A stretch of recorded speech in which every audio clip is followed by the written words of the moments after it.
think we're going. What's up, everyone? Thank you for tuning in. There's a couple of you in here right now. If you wouldn't mind, let me know if you can hear me and if you can see me, if everything's good connection-wise. Just let me know in the live chat, please. Yeah, I'm really excited about this. Just about ready to go here. Let me pull up my live chat and see what we got going.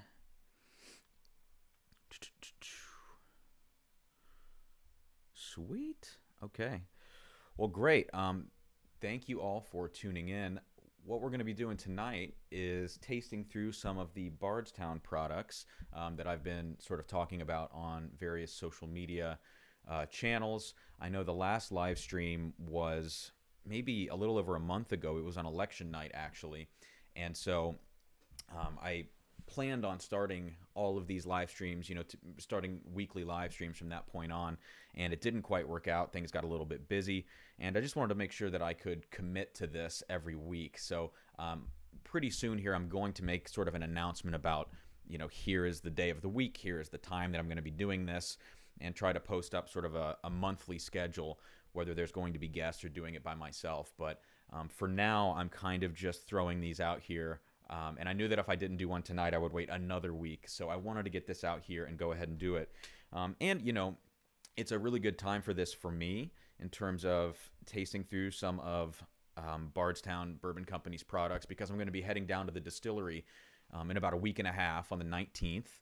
And I'm going to be doing a couple different tours down there and eating in their restaurant, which I hear is absolutely awesome. So I'm super excited about that. It's going to be sort of a mini vacation in the midst of the global pandemic in the middle of the winter, but that's okay. I've never been to a distillery, and it's going to be my very first time. And I think Bardstown is going to be a great place to head to do all that. What's up, Jim? What's up, Josh? Thank you guys for being here. And yeah, it looks like all of the audio and video is good to go. That's great news. Okay, so let's go ahead and get started. Let me show you guys some of these bottles here. So up first, the first thing I'm going to taste through is this Bardstown Fusion series. This is sort of the lowest end product that Bardstown Bourbon Company sells. We can talk a little bit more about the specifics right before I taste it. But Fusion comes in about $60 MSRP, something like that. And then sort of the step up from the Fusion, which really just goes straight to the highest products that they have, is the Discovery series. And this is another similar product, but it's about twice the price, $120 per bottle MSRP. The Fusion definitely has some younger stuff in it, and the Discovery has much older bourbon in there. And these are both blends, and we'll talk a little bit about that as well. So these are sort of the two staples of the Bardstown Bourbon Company line, the things that they're regularly producing. These are both the third batches, so they've already had two previous batches before now. It seems like it's something like a yearly release. So they're going to continue churning out these batches with different blends. Now, the other three bottles that we're going to be tasting through tonight, let's see here. First up will be the Bardstown Bourbon Company collaboration with Copper and Kings, which is another local company right around that area who does different brandies and different kinds of spirits. And Bardstown Bourbon Company will source barrels from Copper and Kings and finish a lot of their whiskeys in these barrels. And so this is a Spanish Oloroso cask finish.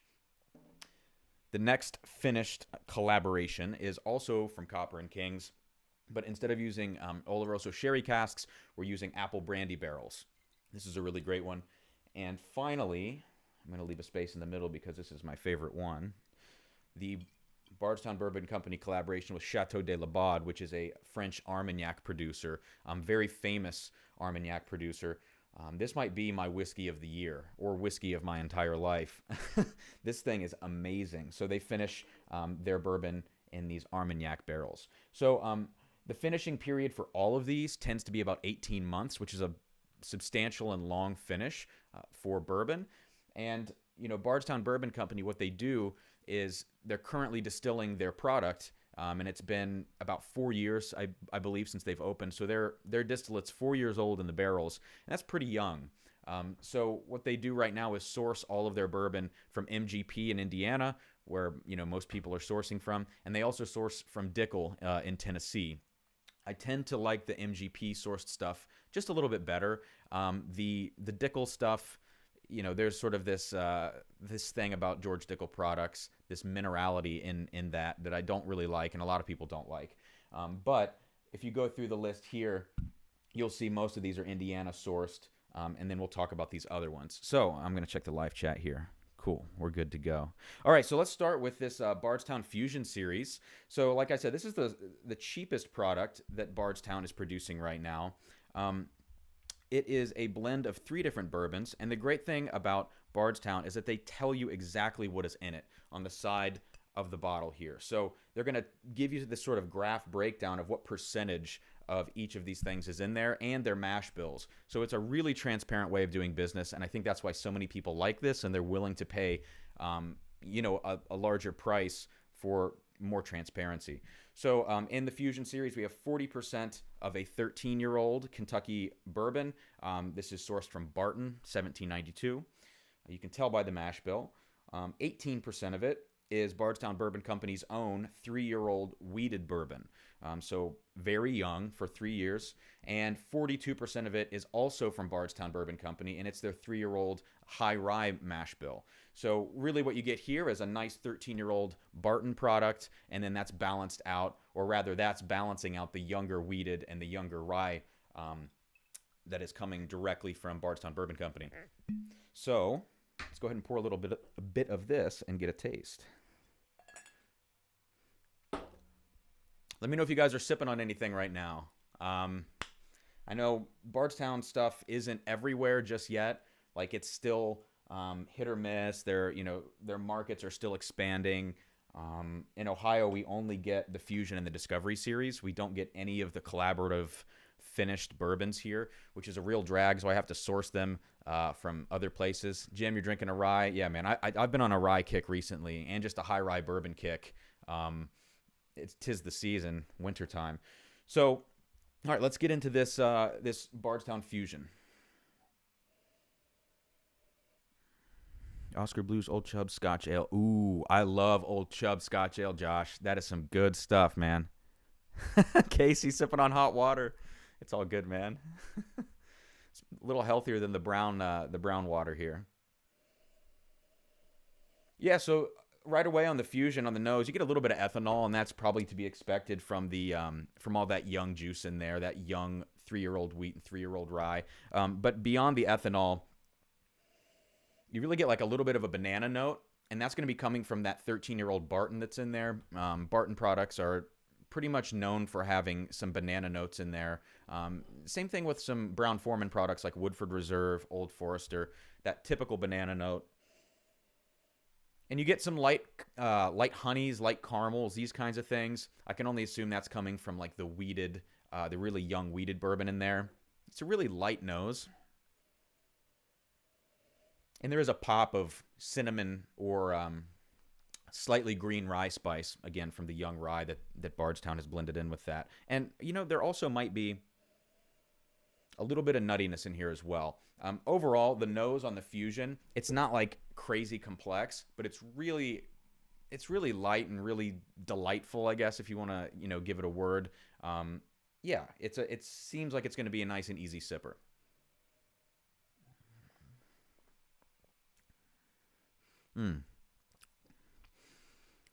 Not sure what you're in the mood for yet, huh?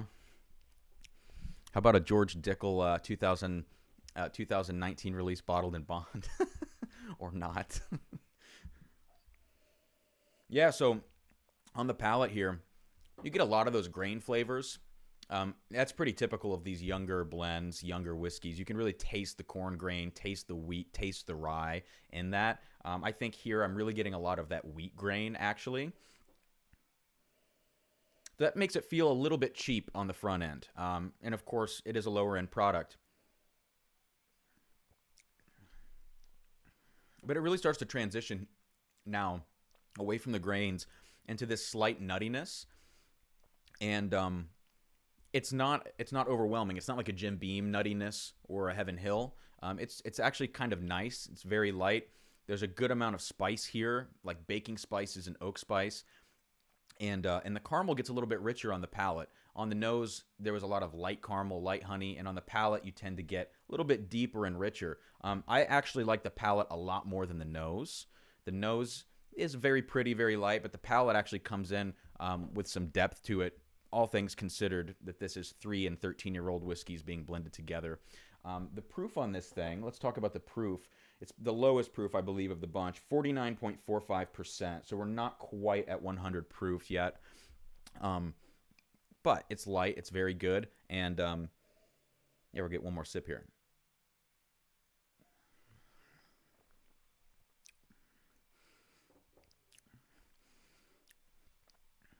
Yeah, all those things are there. It really gets more mouthwatering as you take a couple of sips. It starts to transform a little bit away from the light flavors into some deeper, richer ones. The finish here, on now the third sip, the finish is good, right? We've kind of acclimated the palate to this, and now the finish is hanging on a little bit more. There's a little bit of oak in there. It's definitely from that older Barton. You're getting that oak influence. But the thing is, it's balanced out really nicely with some great cinnamon spice, which is lingering a lot in the back palate and down into the throat. And, you know, there's also sort of this battle between sweet and drying. The sweetness of the young whiskeys, the drying tannic quality of the oak. It's actually a really great blend. I think the whiskey gets better as you nose, taste, and it goes into the finish. It develops and gets better. But if you just smelled this whiskey, you would think that it's maybe a $30, $40 product. You could convince me that it's worth the $60. I'm not going to rush out to grab another one of these. Actually, this isn't even mine, if I'm being honest with you. This is my friend Mark Reynolds, good friend of mine who works for Sabian. If any of you are drummers in the chat, he lent me this bottle for this tasting. So thank you, Mark. I don't know if you're tuned in right now, but I appreciate you lending me this bottle. I'm not going to seek one out, but I'm really glad I was able to try it. And if this is the only Bardstown you can find in your area, yeah, go ahead and pick it up. I think it's great. Let's see what we got in the live chat here. All right. And who do we have joining us right now? What's up, guys? It's good to see you all here. Good to see some drummers in the Drums and Drams house. My girlfriend is in there watching The Office or something, or maybe she's reading. And it's a nice quiet night here. All right. Well, got to finish that one out. Put this glass down. Let's talk about our next whiskey here. Here we go. So like I said, we're going to get the two out of the way that are from sort of the core lineup from Bardstown Bourbon Company. And then we're going to move into the collaborative, the finished whiskeys here. So we're now moving into double price point territory. You know, we're at $120 MSRP. I think this is actually $130 here in Ohio. So after tax, you know, you're paying quite a bit of money for this bottle. I picked this up last week. I was twisting my own arm standing in the liquor store, like wondering, am I going to do this? But I had a little bit of surprise money come in, so I snagged this bottle and treated myself just a little bit. This is the Discovery Series, release number 3. And let me take you through what is in this bottle here. It's always so funny to do these live streams and try to manage your stream and see, like, is the connection still healthy? And you're trying to look at all your different things. It's a skill. I'm trying to develop this. So on the Discovery Series, we have all bourbons that are much older. None of these are Bardstown Bourbon Company's own distillate. There's none of their 3-year or 4-year-old distillate or whatever in here. This is all sourced. There is what appears to be Wild Turkey in here. There is MGP in here, and there is Barton in here. So that's what we've got. 45% of it is 13-year-old MGP, 21% rye mash bill. So it's not the super high rye 36% that MGP does. It's the 21. That's actually my favorite MGP mash bill.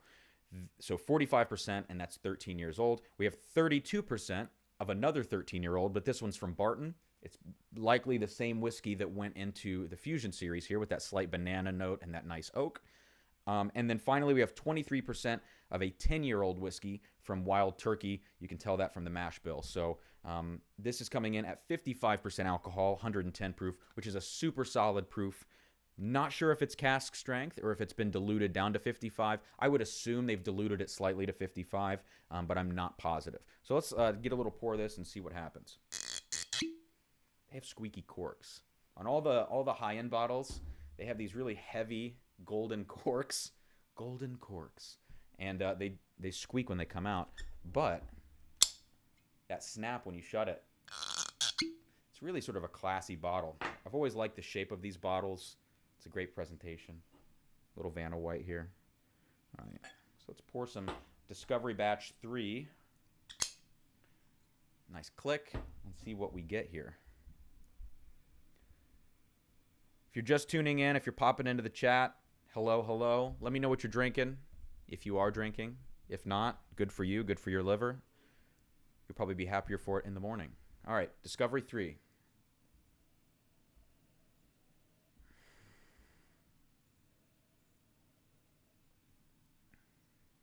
The nose is tame right now, right away. I'm not sure why. Give it a little swirl. Let me coat the glass a bit. There we go. So we're starting to get more into this now. This is a much darker nose than the Fusion series. Like, you can automatically tell that you're at a different level of price. Jason from the Mash and Drum recently put out a review of this and had really great things to say about it. I haven't heard many bad things about the Discovery 3. Some people like the Discovery 2 better. I'm more familiar now with the Discovery 3. I think it's great, but I don't think you can go wrong with these at all. So first thing you get here is really, really rich aromas. It's immediately cherry. Like the dark sort of Luxardo cherry that you get in here is very, very obvious. And that's paired up with some really rich caramels and butterscotches. And while that might sound like a typical bourbon nose, right? Caramel, butterscotch, cherry. This is not the typical bourbon caramel and butterscotch. It's not like a Heaven Hill 12-year-old type caramel and butterscotch. It's a little bit lighter, a little bit more cherry and baking spice forward, as opposed to like very sweet and syrupy, if that makes any sense. There's a great amount of cinnamon here. I mentioned the spice. The cinnamon's got to be coming from that Wild Turkey and from that MGP bourbon that's in here. Probably not so much the Barton, but the Wild Turkey, I'm sure, is adding that nice cinnamon. If you've ever had Wild Turkey 101, if you've ever had Wild Turkey Rare Breed, you know that there's a good cinnamon and a good cherry in that stuff. And I'm sure that's where it's coming from. But the MGP High Rye helps as well. And, you know, there's a small amount of banana in here as well. Like the Barton is contributing that just like it contributed that in the Fusion series. So that is one small link here, but otherwise this is fundamentally a completely different experience than the Fusion series. I would say the most prominent note on the nose is that dark, rich cherry. Let's go to the palate. Cheers.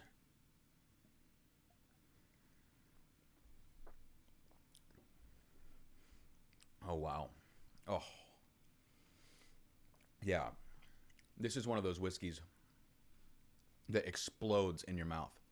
Like, totally, immediately, your mouth starts to water. It coats everything, and it's very oily, very thick, nice mouthfeel.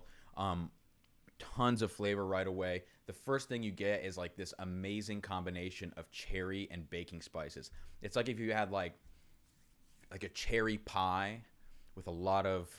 It reminds me of cherry pie with lots of spices involved in that. And when you come back to the nose really opens up as like all of your senses have now been made aware and your palate has now experienced this whiskey. When you go back to the nose, everything is deeper and fuller. I can't get away from those butterscotch and cherry notes and the baking spices. It's really, really great. Really dark, really heavy, really full.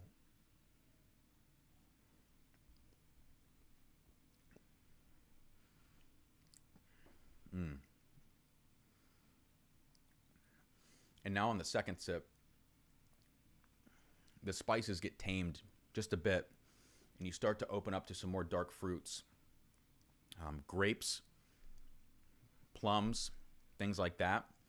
It's really getting darker, more full, and now as we transition to the finish, it's pretty drying. I mean, it's mouth-watering. It's mouth-watering right now, but there's also a lot of oak. And there's a good amount of just tannic oak here and leather that's really hanging on and drying out your palate. It's not in a bitter way. It's in a really, really balanced way. And I think it's great. I mean, this is really, really doing well for me. I'd say, the one complaint here The one complaint is that it might be a slightly low proof. Like, it's 55% alcohol, and that's solid. But if I'm going to pay this much for a bourbon, I tend to want to get something that's cask strength. I don't know if this is or is not cask strength, but that even number of 55% makes me think that they've diluted it down to that exact number. On the nose, you can really get in there. You're not blasting your nose out at all. You can get it in there as deep as you want. You can inhale nice and full. But on the palate, like, it does explode, but I think it's lacking just a little bit of something. There's a little bit of something lacking that I think at 5% more alcohol could really help this with.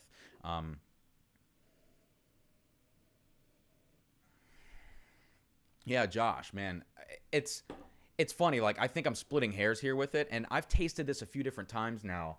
You know, before I do these things, I like to sit down with these for the most part and go through 2 or 3 different times. And the Discovery is one that I definitely have probably sipped this 3 different times, maybe 4. And every time I'm like, man, that's so freaking good. But there's just this but, and I think it's the proof just needs to be slightly higher. I don't think it's generic. And I think it's really, really well balanced as it is. And I might just be being picky about the proof or whatever. But I would give this, like, if I had to give a rating, I hate giving ratings. I never do it. I mean, this is like an 8.7 out of 10, if you want to call it that. I mean, it's really, really solid. Yeah, and now that it's sat out a little bit longer, those dark fruits are coming out on the nose. That grape and plum and fig type thing, it's definitely in there with the rich cherry and the baking spices. I like this whiskey a lot. For $120, it's tough. Like, I would really love to pay $85-$90 for this.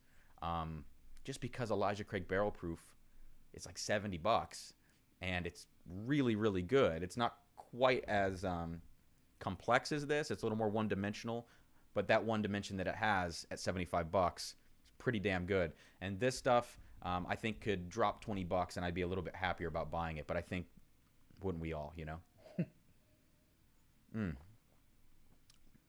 Yeah.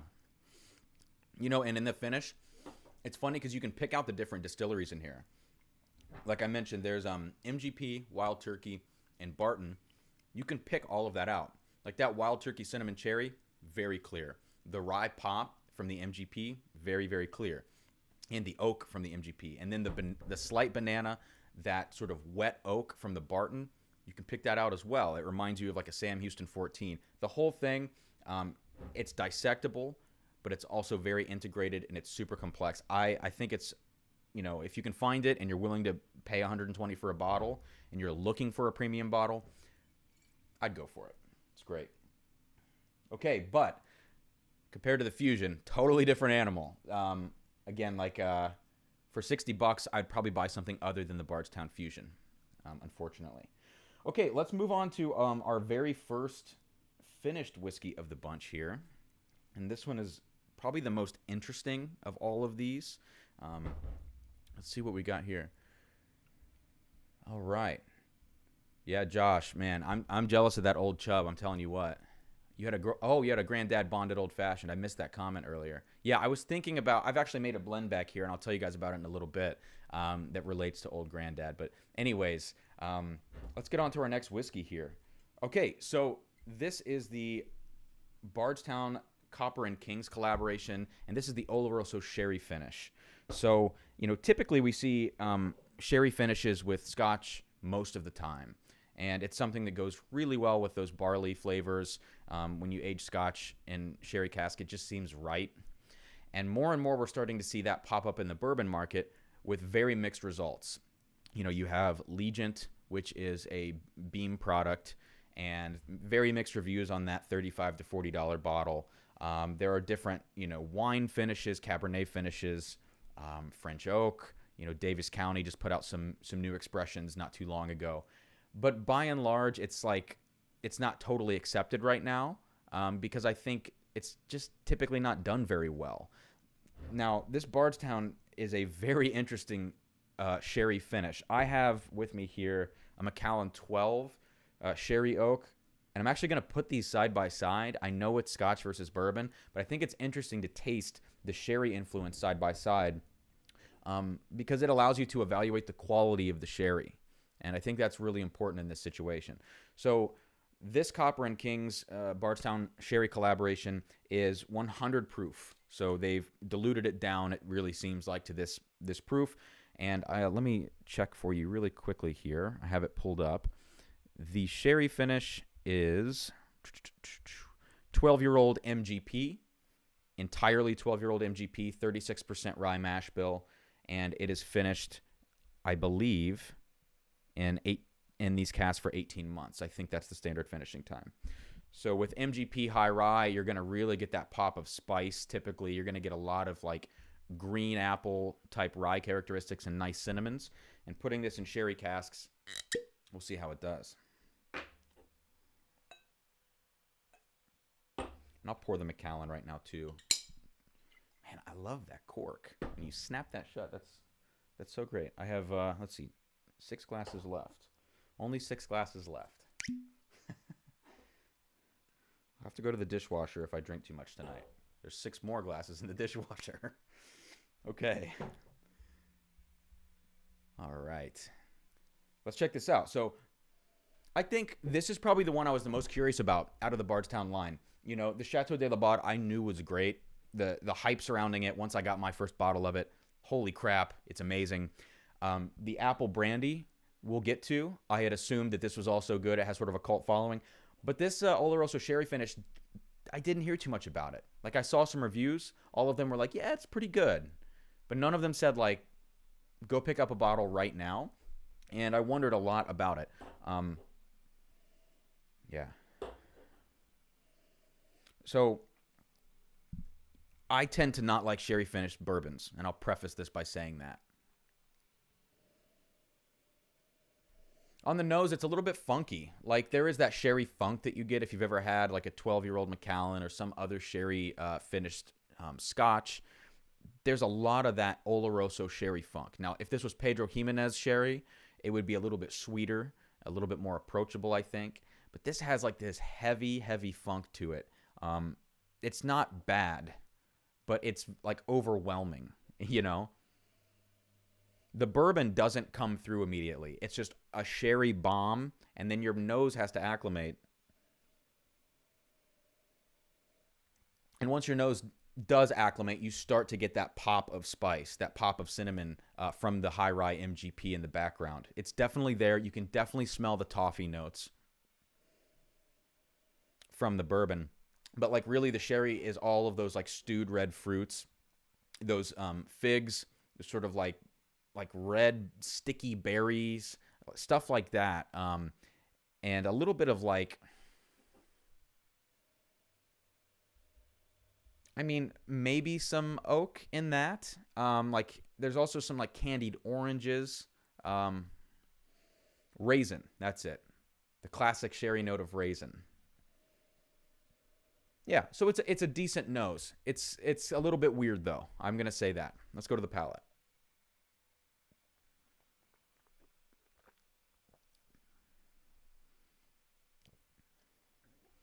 Huh.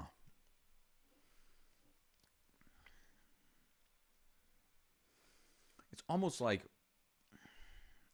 the sherry influence and the base bourbon are like fighting each other as this goes from front to back in your palate. Like right away, I got this sort of soft, delicate, but rich sherry note that had a little bit of like rubberiness to it, a little bit of like sulfured sherry, which is not a good sherry, unfortunately. There's a little bit of that sulfured, rubbery sherry in the front with like some soft red fruits and those darker fruits. And then immediately it just like explodes with baking spices and cinnamon from the base bourbon. And then that fades away and it goes back to this sort of sherry thing that it started with. Yeah, it's weird. There's almost a cardboard note on the nose. Now that I've come back to it. Interesting.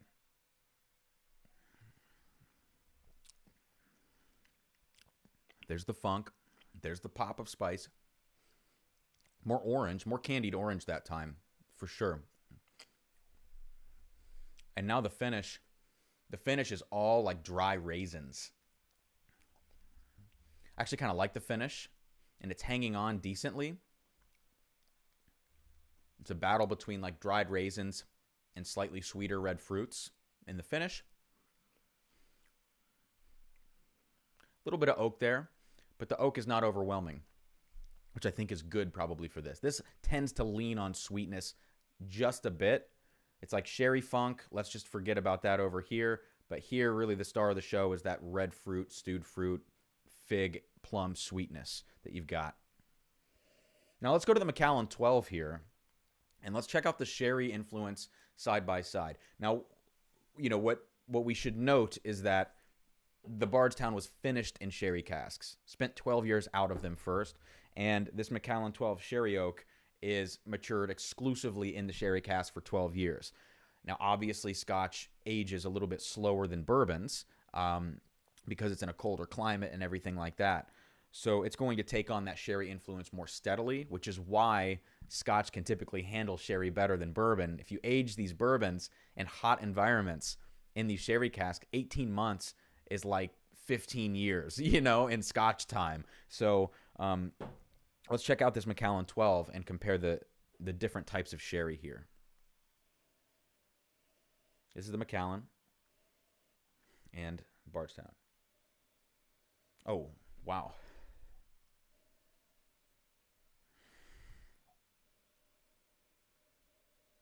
Wow, that's really interesting. So the sherry used in the Macallan, even though the Macallan's quality has sort of fallen off in the last 15 years, that's a story for a different day, it's still a good entry-level 12-year sherry single malt.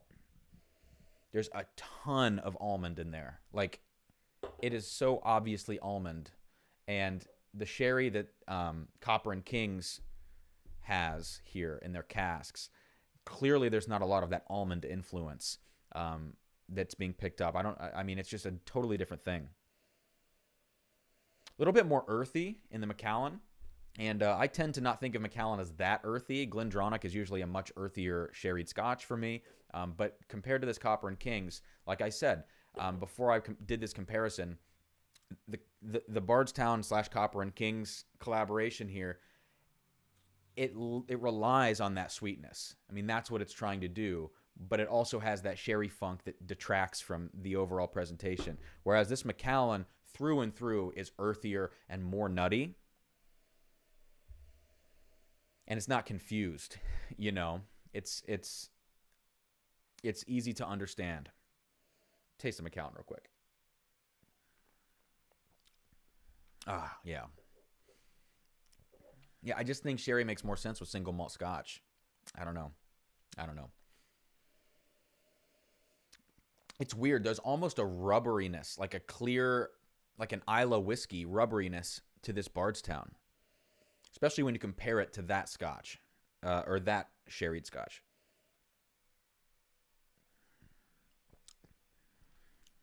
Yeah.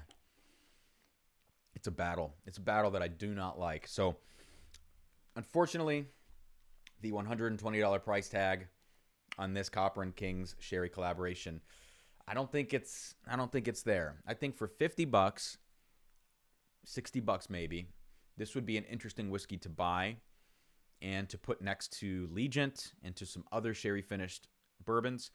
But I think for right now, this needs a little bit more work. I don't know if there's ever going to be another release of this. I hope there is, and I hope they tweak things a little bit. I think it's spent too long in the sherry cask. I think that's really making this thing fight itself. And it's always interesting to see, you know, how they do these finished whiskeys when people source whiskey and finish them in casks. Now with Bardstown, it seems like every finish is 18 months. It seems like something that they've blanketed across all of their bourbons, and I don't think that's the right move. I think this feels like maybe 1 year in the cask, and let's see what that does. Now with these others, the 18 months did well, but with the sherry, it's just too overwhelming. So let's wrap that up.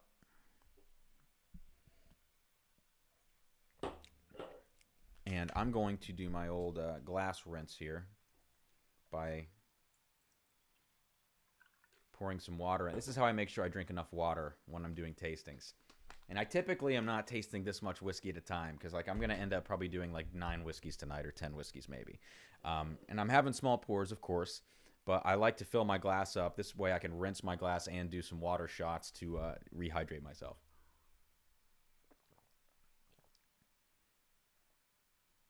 Ah, 7 in the chat. What's up, everyone? Yeah, I figured this second live stream would have, less people than the first one, just because the first one was my first time doing it and everything like that. And I totally understand. Boo water. Yeah, I know, right? But here's the deal. So like we were talking about, man, I started doing keto and lots of sodium, like because I'm eating so much meat and so much fat. And last night I accidentally drank too much. Accidentally. And I didn't drink enough water before I went to sleep. So I woke up this morning and had a really dry throat. So I'm trying to pound the water today because I knew I had to get ready for tonight. But I think this is 6.5 ounces. So for every drink I have, I try to shoot 6.5 ounces of water at the very least. Tonight I'm not doing that as well, but that's okay. When you're live on YouTube, you forget to do things. Okay, what's next? I think we're going to do the brandy next. Yeah, let's do it. Also, I forgot to mention this. So, for the Fusion series, let's backtrack for 2 seconds. All right? I'm getting a text message from my mom. Uh-oh. Oh, she's just sending me old pictures. Nostalgia. So, for the Fusion series, the one that we started with tonight, I mentioned to you that it was a very young wheated whiskey blended with a very young rye whiskey blended with 13-year-old Barton. And you know what occurred to me, and I forgot to mention this and show this earlier. It occurred to me that blend, I could pick it apart. I could pick out the wheat whiskey. I could pick out the rye whiskey. And I could pick out the Barton. The Barton was very clear because it was so much older. And when I did it, it reminded me of a certain few things. And I've decided to make my own blend. And I have no idea how it's going to compare. But let's pause. Let's rewind a little bit. And let me compare this blend I made to the Bardstown Fusion. The first thing I got on this Fusion, it reminded me a ton of 1792 sweet wheat. All right? Caleb, what's up? Casey and Caleb, what are we saying? I know hot water. I admit that I don't fit in here. Send me a bottle. We'll send you 6 in return. Caleb. Yeah, Brian Zader asked me if I was going to talk about that tonight. I have this amazing graphic in one of my whiskey groups that I saw that was like a Christmas tree, but the Christmas tree was the pyramid scheme, and it went 1, 6, 36, 216, and it just multiplied by 6 as you went down the tree. It was hysterical. But the Bardstown Fusion, I made this blend because I immediately tasted what to me felt like 1792 sweet wheat, which is that young wheat whiskey that was blended in there. And then I also was reminded of course, we're talking about 13-year-old Barton. Here's 14-year-old Barton, Sam Houston 14. And then for that young rye whiskey, that really high rye 3-year-old, I didn't know what to do because it's still a bourbon. It's a high rye bourbon at 3 years old. So I just threw Lost Monarch in there. It's got a nice rye punch to it. In the lower proof of Lost Monarch, I didn't think would overwhelm the blend. But these are exact proportions in this glass as the Fusion is. So I thought I would do these side by side. So let me pour a little bit of Fusion again. Sorry for the backtrack and the pause here, but I think this will be interesting. I did this right before the live stream, so I don't even know how this is going to compare at all.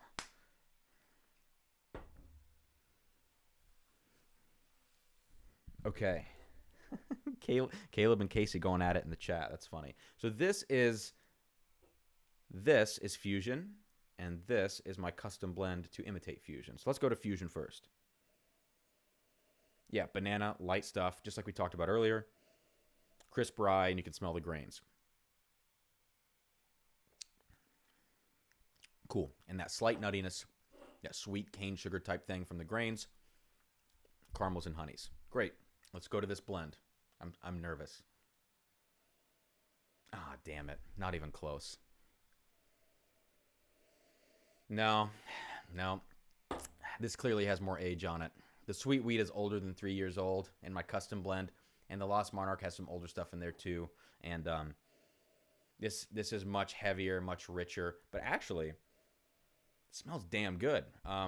The Sam Houston 14 took over this blend. If any of you have tried Sam Houston 14, you know it's an oak bomb, and that would probably overtake anything you put in it, especially Sweet Wheat and Lost Monarch. But let's give it a try here and see what we have. Again, at the same proportions of the Bardstown blend. It's like 40, 40, 20 or something like that.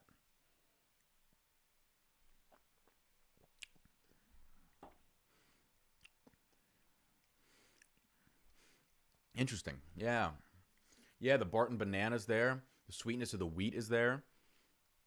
So it's a little bit off. Like, it's as if you're tasting something and you're like, yes, yes, yes, and then the taste just stops. I think when you blend things, that can happen sometimes. It's like tastes cancel each other out, and it just disappears. And that's what I'm getting here from the custom blend. But the nose on it is like spectacular. The Sam Houston 14 takes the lead, and the Sweet Wheat adds a little bit of that sweetness, and the Lost Monarch, I think, kind of rounds it all out. I'll do one more sip here, and then we'll get moving on again.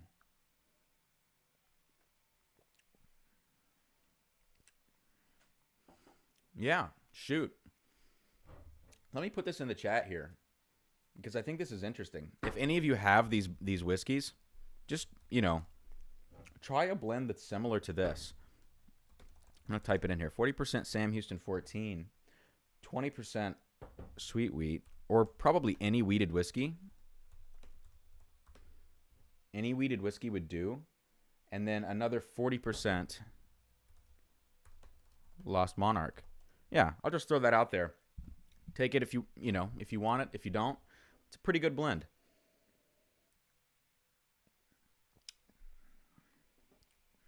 Absolutely. All right.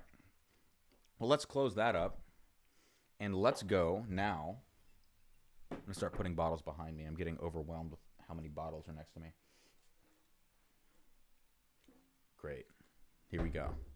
Very excited about this one.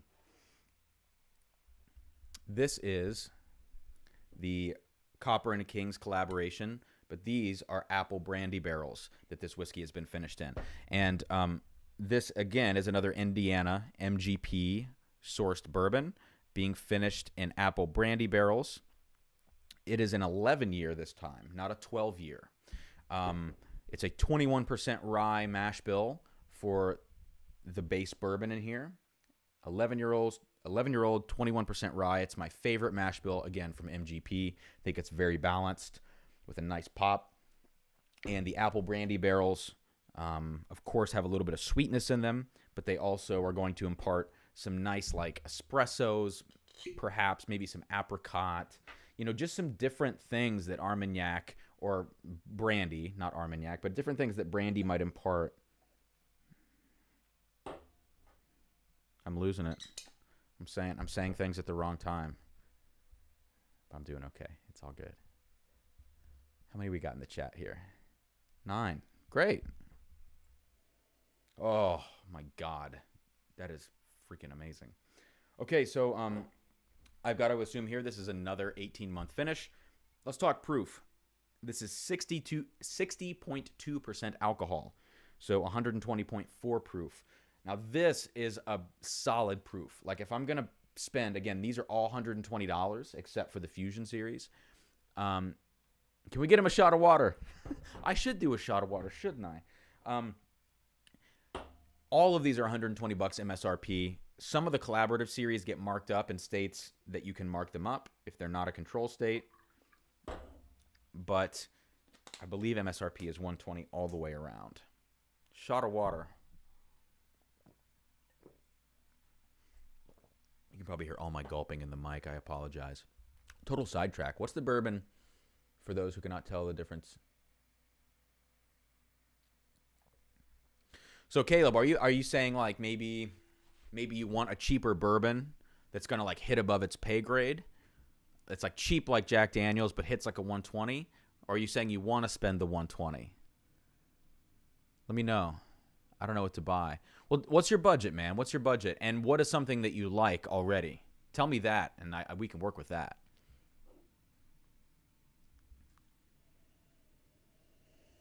Wow. Oh, my goodness. This apple brandy is incredible. So let me tell you all about sort of, how this came to be here with the apple brandy finish, how I got this and everything like that. Caleb can't afford this. Don't encourage him. Look, Casey, I can't afford it either, man. I've got nothing left. This is all credit card debt. This is all student loans and credit card debt. $50. Can't tell the difference between good and bad bourbon yet. All right. Well, here's one for you. Caleb, if you want to spend $50 on bourbon, you should buy 2 or 3 bottles instead of one. The first bottle you should buy is Evan Williams Bottled in Bond. It's a white label. Should be about $17. That's a solid proof point. We give Caleb a modest allowance every month. It's a solid proof point, 100 proof, bottled in bond. You can kind of read about what bottled in bond means, and that's like a cool thing to read about. And the flavor profile is like down the middle, traditional bourbon flavors. Yeah, $17. It's one of those things that it's like a phenomenon that every whiskey person talks about and says like, buy this. It's the best value in whiskey at the price point.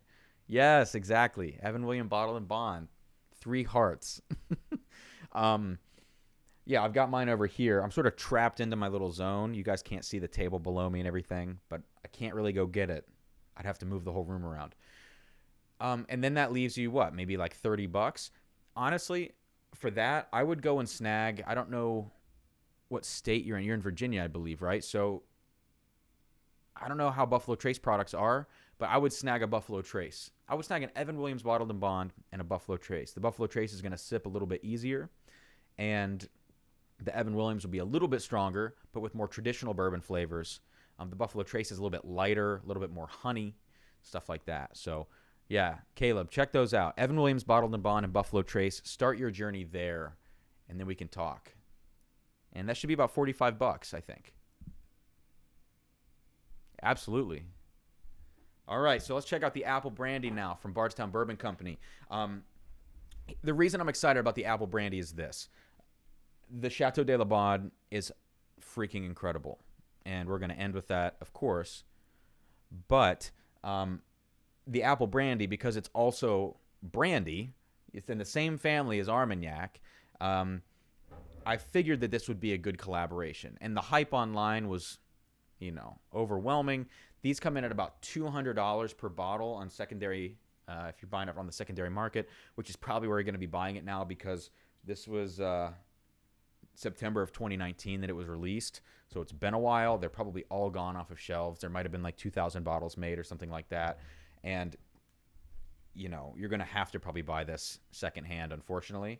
So $120 on the shelf, about $200 nowadays. I just got mine like 3 days ago from a local trade, and I knew that I wanted to review it. So let's check this out and see what we get.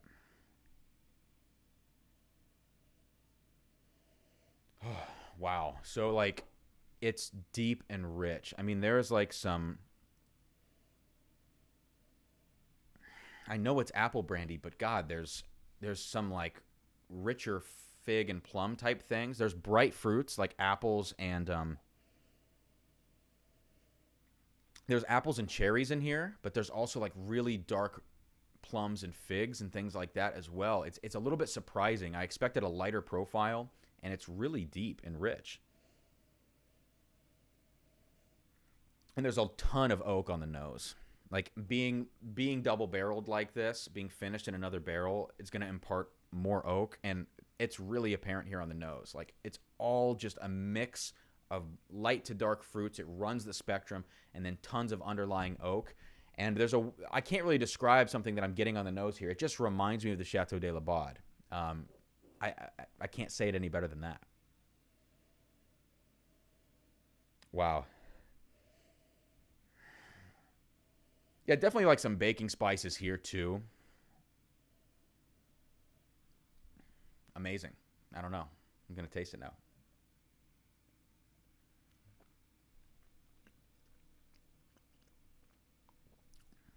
Oh my goodness.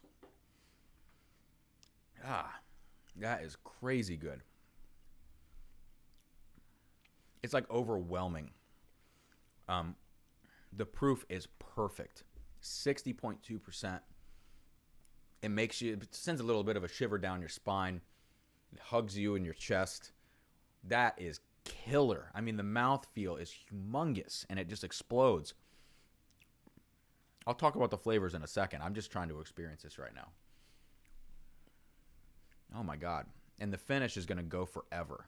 Like right now, my gums are dried out. you know, the inside of my mouth, it's just mouth watering. Now it is drying, but I think in this case that's okay. The high proof, the age, all of that. I want this to be a little bit drying. Oh my God. And that sour leather oak finish, along with some of those really, really rich dark fruits that are in there. This is crazy good. What's going on in the chat? Evan Williams gets hated on so much for being bottom shelf, but it's a solid product. Yeah, Josh. You know, and I don't have a lot of experience with the other labels. I have an Evan Williams single barrel over there, and I have the Bottled and Bond white label. I don't have like any typical black label, and I think the one is called 1783, although I'm not sure. I don't really know those, but from my experience, the Bottled and Bond is the best buy. The single barrel is super cheap. Like, is it 22 or 27 bucks for an 8-year age-stated single barrel? Super solid value, but they proof it down too much. I want to say it's like 86 or 88 proof, and it just doesn't have enough flavor going on there. If it was Bottled and Bond, or if it was, I don't know, even 95 proof, something like that, that Evan Williams single barrel would be super special. But I just think they killed themselves by watering it down so much before they bottled it, unfortunately. Benchmark 375 with your last $5. Yeah. Well, that'll be kind of close to the Buffalo Trace, though, you know. But I guess that's pretty much all you could get with $5. That's funny. Yeah, Benchmark is like even lower level Buffalo Trace stuff. Caleb, if you're still here. All right, let's get back to this apple brandy and let's really get into it now. That first taste was amazing. Oh my God.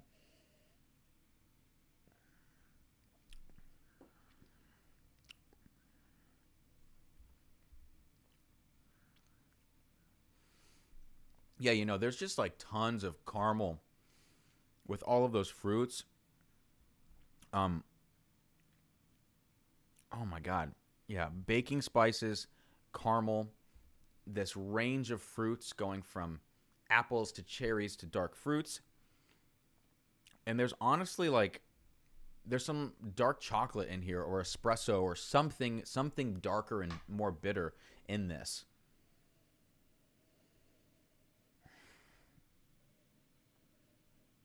Yeah, just amazing. The finish goes for a long time. You know, for $200, that's a lot of money for a bourbon. $200 on the secondary market, it's worth it. If I could have found this at $120 on the shelf, I would have bought all of them. I mean, this is remarkable stuff. And the reason I picked it up, not only, you know, for the hype and everything, but the Chateau de Laubade here that we're going to go to next, this is like $450 now on the secondary market. Again, retailed at $120 once upon a time. But people said, like, hey, if you like Chateau de Laubade, there's so much hype. It's gotten so expensive now. Just pick up an apple brandy because many of us think it's even better. And I completely see where they're coming from. Like, I'm considering I have 3 more of these bottles, these Chateau de Laubade collaborations in my basement. And I might try to trade one for 2 of these because this is amazing. You know, again, apple brandy, I wouldn't have expected it to get so dark and rich. I would have expected it to stay a little bit lighter, more apricot forward, more apple forward. It's not. It's deep and rich. It's everything that I want in a bourbon. So a very, very special bottle, and I'm so glad I have it. But there's nothing that I can compare this with on my shelf right now. It is an entirely standalone product. All right. We're rounding out here. How long has it been? It's only been an hour, I guess. So we're doing really well on time. You know, I think in the future I want these live streams. Like I was trying to think about if I do this on a weekly basis, you know, what is too much? The setup and everything and taking notes throughout the week. It's a little bit hectic to prep for one of these because I don't have a system quite set up yet. But in terms of actual time, I think like an hour and a half live stream is a good amount of time for people to come in and out. I think if you could guarantee that you had the same audience the whole time, me personally, I only ever want to stay on a live stream for like an hour and 15 minutes. Same thing with podcasts. If I'm going to sit down and really listen intently all the way through. Now, if you do longer live streams, of course, people are going to come in and out. But it's interesting, like trying to find that right balance of how much is too much. It's the same thing too with, you know, all the music stuff I do as well. Trying to find that balance of what you want to include and how long you want to go for and all that kind of stuff. All right, I'm going to take the final sip of this apple brandy finish because I'm not going to let this go to waste.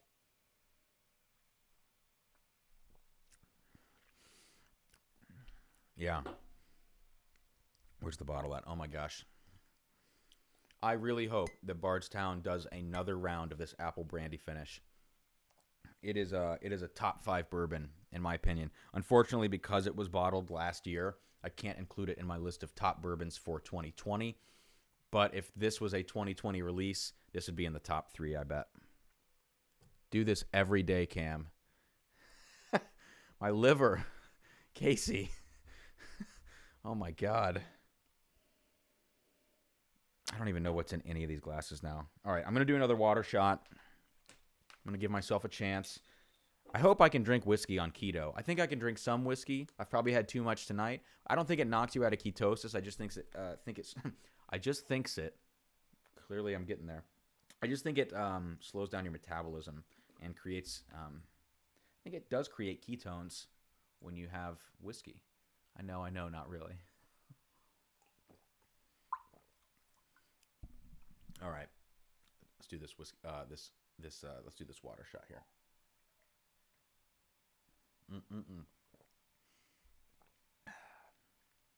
Great. Hey guys, if you haven't already, which I don't think, well, maybe one person has. If you wouldn't mind liking this video, that would help me a ton. If you like this video and if you're not subscribed to the channel, if you would subscribe, that would be super helpful. I'd really appreciate it. I'm really starting to roll out a lot more content. Tomorrow I'm going to be recording. Tomorrow I've basically set aside all responsibility from my actual life and my actual job to record like 5 or 6 of these videos, different reviews, different lengths of reviews, everything like that, so that I can edit them over the next couple of days and just crank out some more content and start to get on a regular release schedule. So if you would like, yeah, thank you so much. 5 likes just popped up. If you'd like the video, subscribe to the channel. That would be super helpful. I would really, really appreciate it because I am ready to hit the ground running here and really get things going. Ketones are like that Tom Cruise Scientology stuff like that. Oh, the Thetans. Caleb, man. I love Lord Xenu and all the Scientology crazy bullshit. That is like the funniest thing ever. I love reading about that.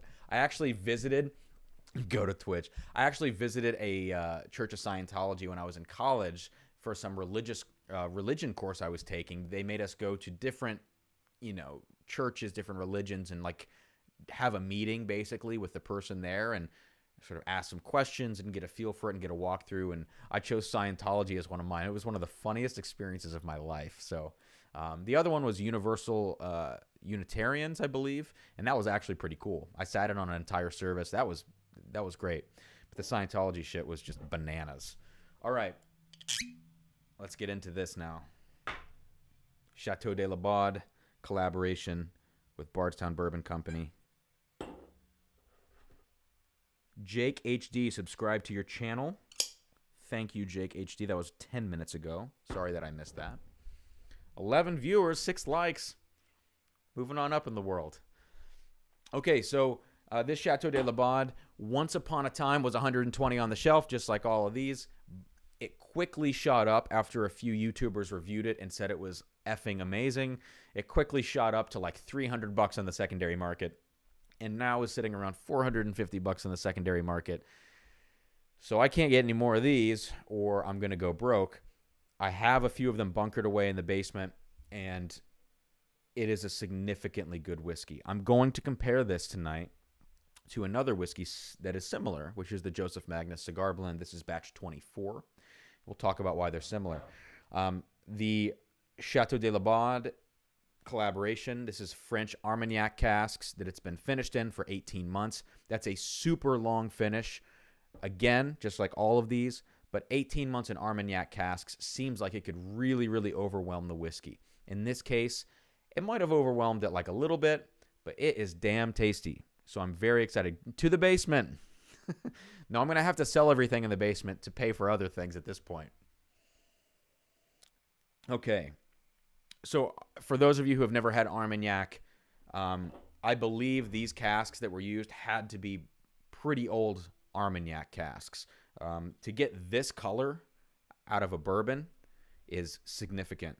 I would expect these are like 20, 25-year-old Armagnac casks, maybe 15 at the youngest. But, this is probably not really young Armagnac casks that were being used to finish this bourbon. This is 12-year-old MGP bourbon being finished here. Let me make sure what the mash bill was for this. It's the 21% rye MGP mash bill. Again, my favorite one, being finished in Armagnac casks.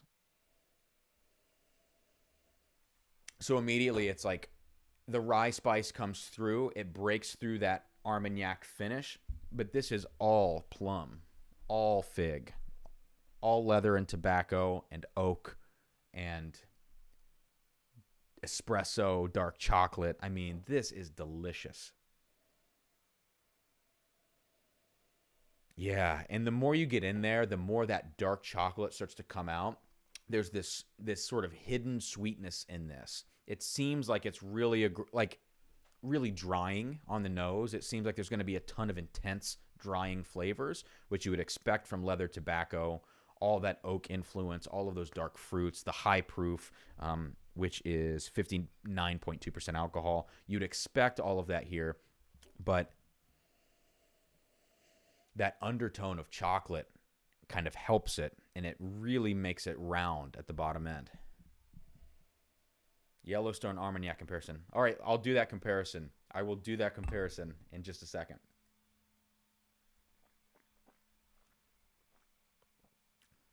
Oh my goodness.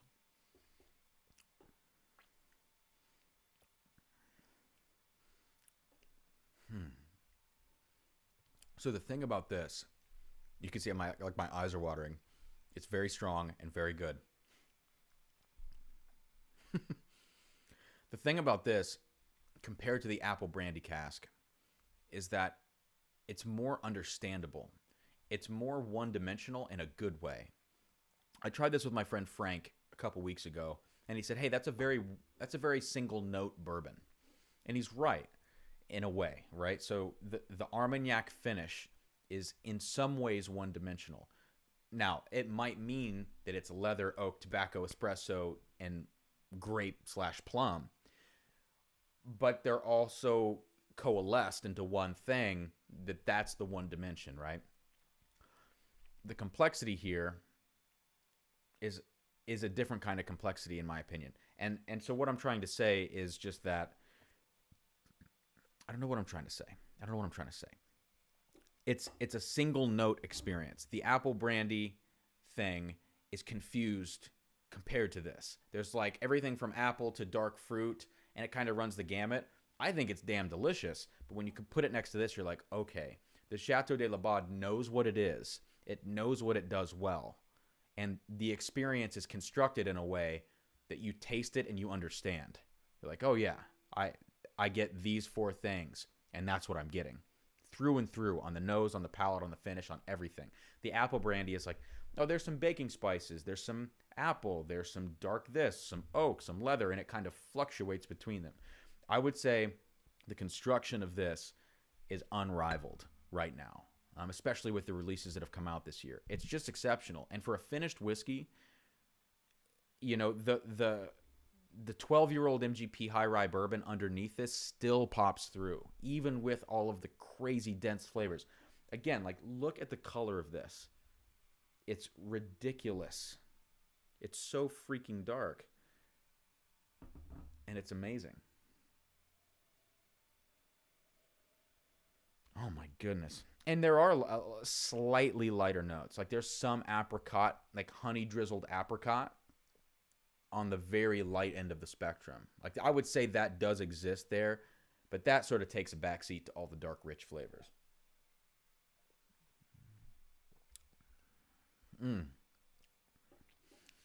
It's a little bit sour and bitter when it hits your palate, and then it explodes into all of those mouth-watering, rich flavors.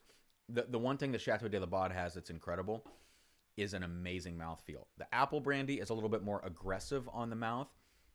It's more mouth-watering, more of a baking spice attack on the palate. And the Chateau de Laubade just sort of, it just appears, It's just sort of like a fountain. I don't know how to describe it. I'm going to sound freaking weird if I describe it the way I was just about to. So it just really envelops the mouth in a really wonderful way. Just the whole experience from the nose to the flavors to the mouthfeel, everything is so well constructed. And the finish, it hasn't stopped. This whole time, it's still going. I've heard rumors from Bardstown that they're going to... I've heard rumors online that someone has heard from Bardstown. I'm not getting myself in a pickle here. That they may re-release this at some point at a lower proof. And I'd be curious to see that. I would be just as happy with this at a slightly lower proof. But I don't think this can be the last time they do this. It's just so good and the demand was so high. I can't imagine that they wouldn't continue to release this. And if they did halt production on this, that's just cruel to all of us. So I'm going to scoot my little movable table here away. I'm going to grab this Yellowstone Armagnac finish. My shelf is literally right here. So just give me like 5 seconds and I'll come back. I'm going to do this comparison between the Bardstown Chateau, the Joseph Magnus Cigar Blend, and the Yellowstone Armagnac finish 2020 limited edition. Give me like 5 seconds here. Don't knock anything over. All right, I gotta dig this thing out of here. Where is it at? All right, here we go. So, for those of you who have watched some videos on my channel, there's only a few right now. There's going to be, like I said, a lot more to come. Let me get my autofocus together. There, found me. Okay, there we go. We're in focus. Hydrate, palate reset. Nick, with all the reminders, man, thank you. You get so flustered on these live streams. It's kind of interesting, but it's really fun. But you just forget to do, good human things.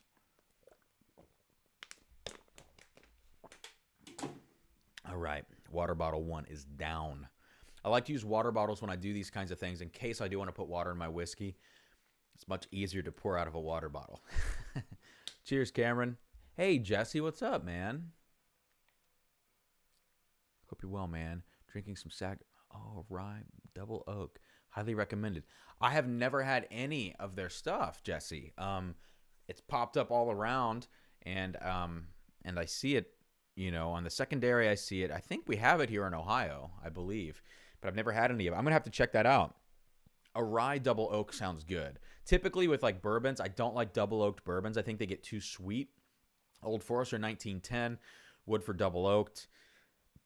I don't like any of that stuff for whatever reason. Elijah Toasted Barrel, it's a little bit better. It's less sweet. But yeah, I'd be curious. I think ryes probably do better with double oaked, just because they are spicy and they might not get too sweet too soon. 120 proof cast strength. Oh, I'd like that. That sounds good. That sounds really good. Awesome. Okay, let's do this comparison now. So, again, for those of you who have seen anything on my channel, I did a negative review, and a lot of people don't like to do negative reviews, but I gave a really bad review to this Yellowstone Limited Edition 2020, and I think it was warranted. I don't think I was off the mark there for that review, and the fact that this is $100 to $120 is a freaking travesty. It's highway robbery, if I'm being honest with you. But the thing about this is that it's also finished in Armagnac casks. The same way that the Bardstown is finished in Armagnac casks, and this Joseph Magnus Cigar Blend is finished in Armagnac casks. Now, clue number 1 that this is bullshit is the color, right? So I'm not going to show you the color in the bottles because the depth of the bottle affects the color and all that kind of stuff. I'm going to just pour everything out and show you all of this stuff side by side. You can already probably see from the color that the Yellowstone, well, is probably not going to live up to the expectation of the others. All right. All right, got one more to pour here. Bear with me. Thank you for being patient. Yeah, Nick, the High Bank Double Oaked was not bad.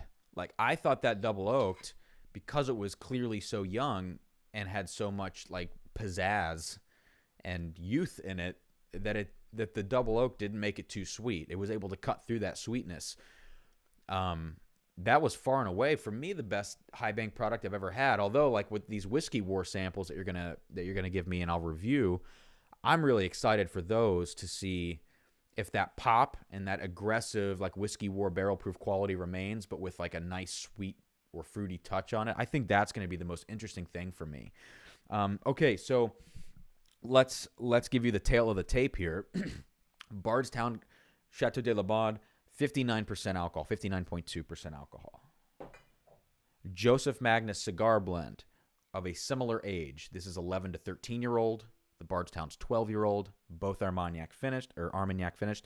This is 62% alcohol, so slightly higher alcohol.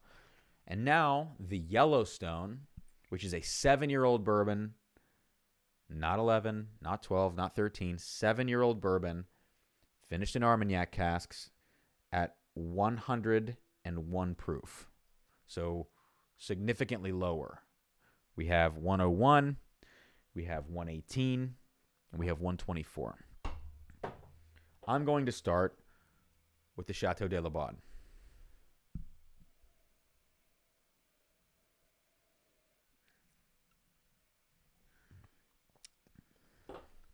If you've been here, you just saw me kind of talk about this. All the deep, dark, rich flavors, the crazy, overwhelming mouthfeel and viscosity. So there we go. This is sort of my basis right now. I think it's a good basis. Let's go to the Joseph Magnus cigar blend now and see what we get. It's a little bit sweeter right away. And, you know, with the cigar blends, these are all different batches, and there are so many batches that get released at one time. There is sherry and cognac in here as well, finished bourbons, as well as the Armagnac finish. And I'm not sure how exactly Nancy Fraley, the master distiller, does this. I'm not sure if she finishes all of them and then blends it. I think from what I've heard, she takes like some base bourbon, and some of it is finished in sherry and cognac casks, and some of it is not. She blends all of that together and then finishes it in Armagnac casks. I believe I read that on a Bourbon Junkies YouTube post that she made on one of their videos. So it would lend itself to maybe being a little bit sweeter already just from knowing that. And it is. Let's go side by side. You know, yeah, I have these in the right order. It's funny because the Joseph Magnus cigar blend smells like it's much lower in alcohol than the Chateau de Laubade. It's a little bit less aggressive on the nose and more sweet. You do get similar characteristics, those really dark fruits and everything, but you get a little bit more of the actual base bourbon in the cigar blend for me. Like you can actually smell a lot more caramel and a lot more of that like toffee type thing. You can smell more red fruits than dark purple fruits, if that makes sense. Not as much plum and fig, a little bit more towards that cherry, that dark cherry note. But, I mean, it's really, really good. It's probably more balanced in a way than the Chateau de Laubade, I would think. Just because, just because the Chateau de Laubade, like I said, it's one really prevailing note that's insanely heavy. This is a little bit more balanced. Let's go on the palate.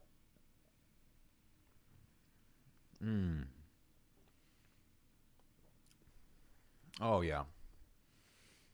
Now, on the palate, rather, holy cow.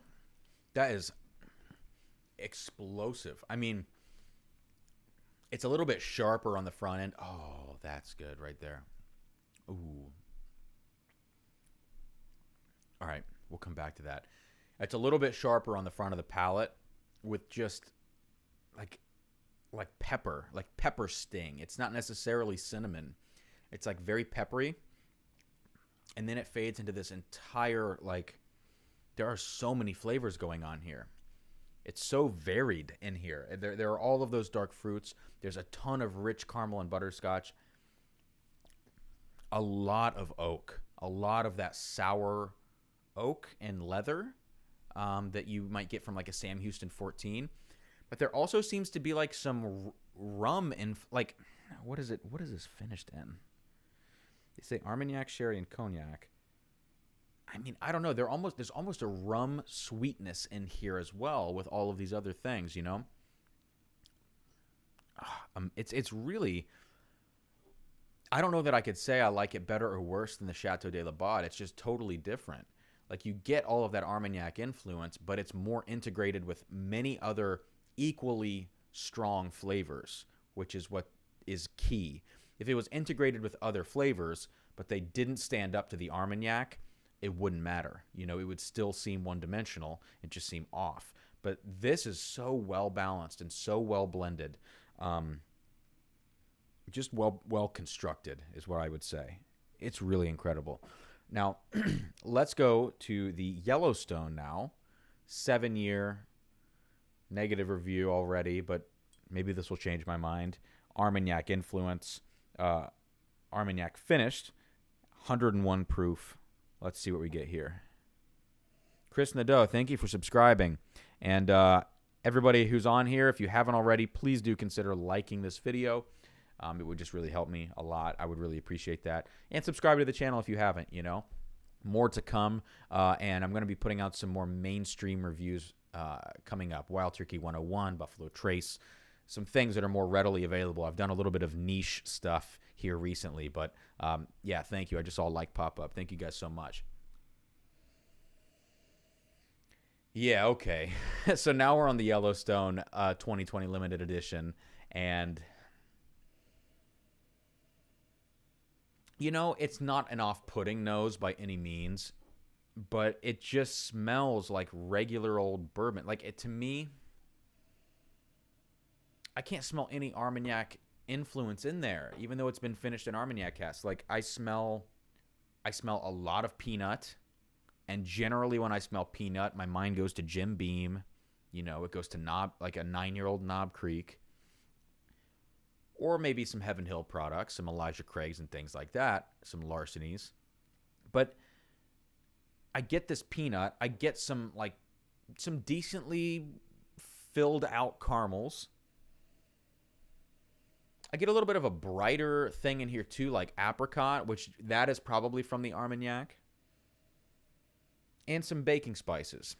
But there's nothing to be set. Like, there's no dark fruits in here. There's no dark chocolate, espresso, oak, leather. There's none of that. It reminds me of a $40 to $50 bourbon. Maybe. It doesn't seem like it could be on par with these other things. And it's being marketed at $100 to $120. I can't imagine. I'm so pissed that I bought this damn thing. But it doesn't compare to these other two Armagnac influence. Let's try it on the palate.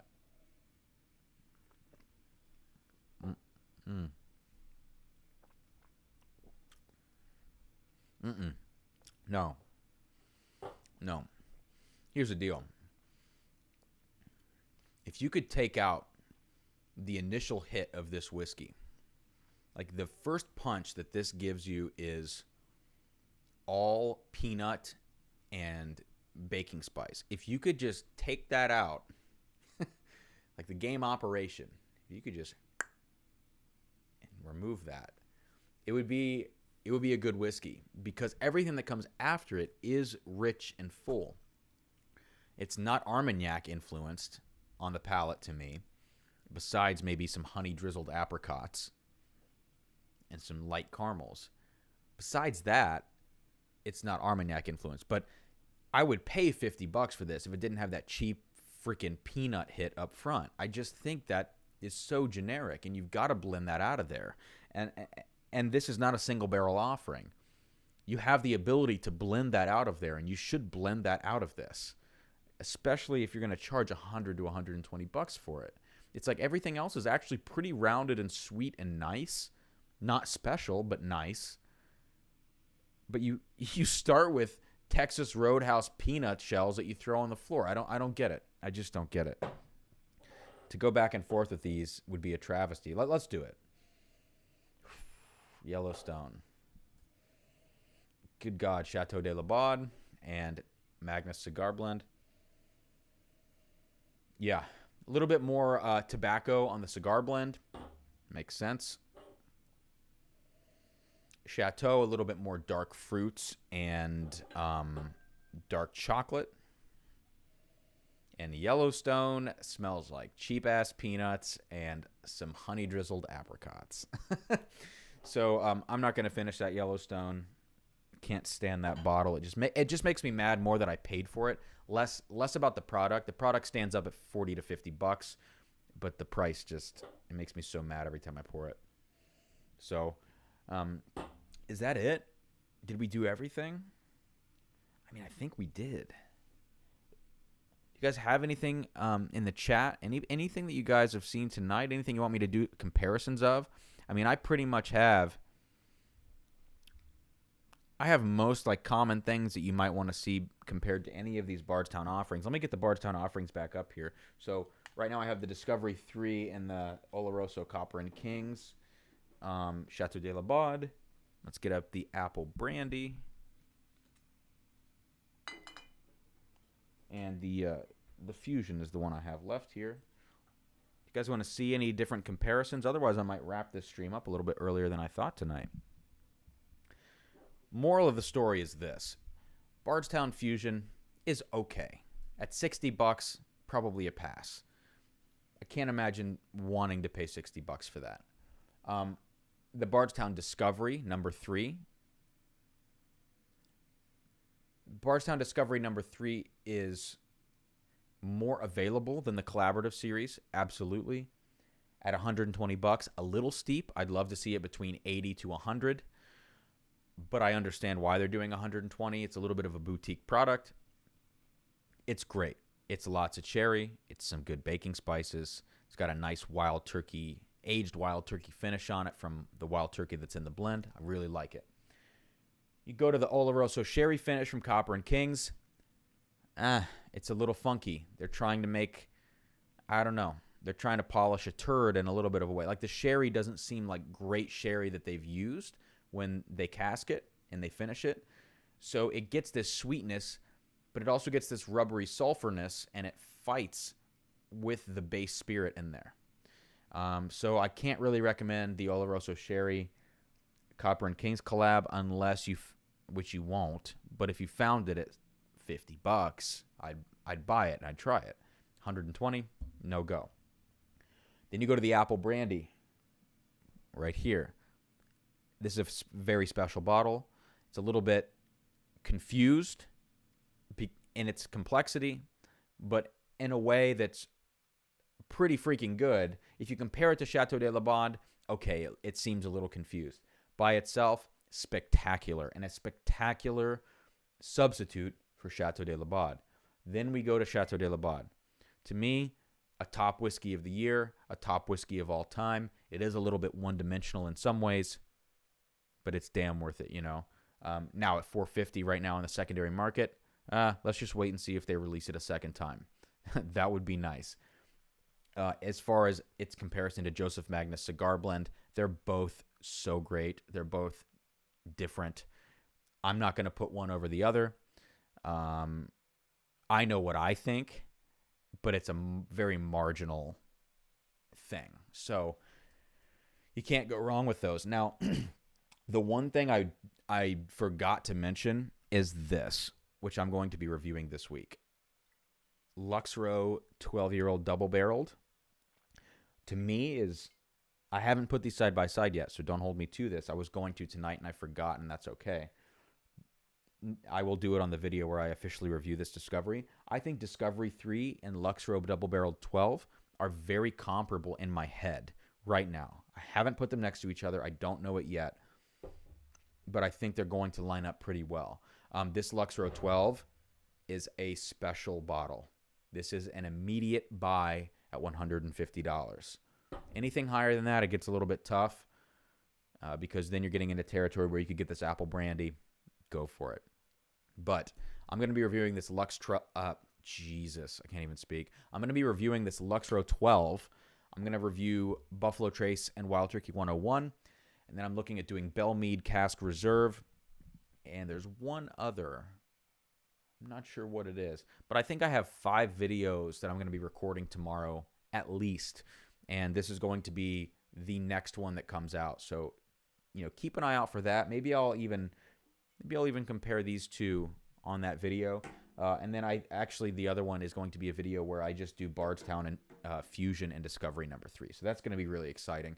Thank you guys so much for tuning in tonight. Best value of the lineup. Unfortunately, in terms of availability, like you'd have to say Discovery number 3. But if I went by, it's tough. If you go by MSRP, of course it's Chateau de Laubade. If you go by some combination of MSRP, availability on the secondary market, and secondary pricing, it's easily the Apple Brandy finish. I'm going to be getting another one. It's spectacular. So I think that's it for me tonight. Thank you guys for tuning in. Stay tuned for some more videos. They are coming your way. Probably try to get one up tomorrow if I can. Otherwise, definitely by Thursday, there will be some new videos up. And going into next week, look for another live stream to come up. Look for Tuesday 2-minute tastings. That's going to be a thing for some cheaper bottles. Buffalo Trace is up first. Wild Turkey's going to follow, and then we'll see where we go. And I really appreciate you all being here. Cheers to all of you. I'm going to take my last sip of Chateau de Laubade because it has a special place in my heart. Thank you guys.